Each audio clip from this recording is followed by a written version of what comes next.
আমি বেকার, তাই কোনো কাজ নেই আমার। কিছু নিয়মের মধ্য দিয়ে আমার দিনগুলো পার করি।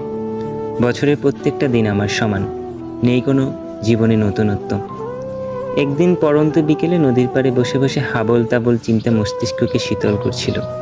হঠাৎ আমার ফোনে একটি অপরিচিত নাম্বার থেকে ফোন। এর আগে অবশ্য ওই নাম্বার থেকে কোনো ফোন আসেনি আমার ফোনে। একটি গভীর চিন্তার মধ্যে পড়ে গেলাম আর ভাবতে লাগলাম, কে হতে পারে। অলস মস্তিষ্কের বেশি চিন্তা ভাবনার কারণে ফোনটি আমি ধরতে পারলাম না। ফোনটা কেটে গেল। আবার ফোন দিল সে। এবার আর ভুল করলাম না, ফোনটা ধরেই ফেললাম। আমি সালাম দিলাম, হ্যালো বললাম, কিন্তু আমার বিপরীত পাশ থেকে একটি শব্দও আসলো না। ফোনটা কেটে গেল। ভাবলাম নেটওয়ার্কের সমস্যা। আর আমি যে ফোনটা ঘুরাবো সে ব্যালেন্সটুকু আমার ফোনে ছিল না, কারণ আমি তো আগেই বলেছি আমি বেকার।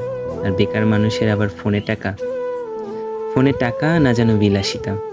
যাই হোক, মিনিট 10 পর আবার ফোন দিল সে। ফোনটা ধরলাম, হ্যালো বললাম, কিন্তু তার কোনো উত্তর পেলাম না।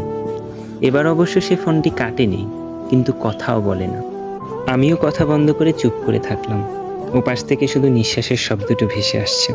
কিছুক্ষণ পর বিপরীত পাশ থেকে ভাইয়ের শব্দটি ভেসে আসলো। কণ্ঠটা আমার চিরচেনা কোনো কণ্ঠ না, একটা অপরিচিত কণ্ঠ। আমি বললাম, কে? সে বলল, ভাইয়া আমি। আমি বললাম, আমিটা কে? ভাইয়া আমি মাইশা। মাইশা? কোন মাইশা? ভাইয়া আপনি চিনবেন না। আমি বললাম, তাহলে ফোন কেন করলেন আর নাম্বারই বা কোথায় পেলেন? সে তার জবাবে কিছুই বলল না, শুধু বলল, ভাইয়া ভালো থাকবেন, সুস্থ থাকবেন আর নিজের যত্ন নেবেন, আল্লাহ হাফেজ।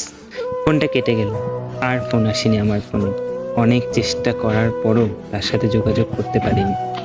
এর মধ্যে কেটে গেল 5টি বছর। এখনো জানতে পারিনি সেই অপরিচিতটা কে। শুধু এতটুকুই জানি সে মাইশা। এখন অবশ্য আমি বেকার নয়, ভালো বেতনের একটা চাকরি করি। কাজের ফাঁকে ফাঁকে তার কথা খুব মনে পড়ে আর জানতে ইচ্ছে করে সে কে, কোথায় থাকে, কী বা তার পরিচয়।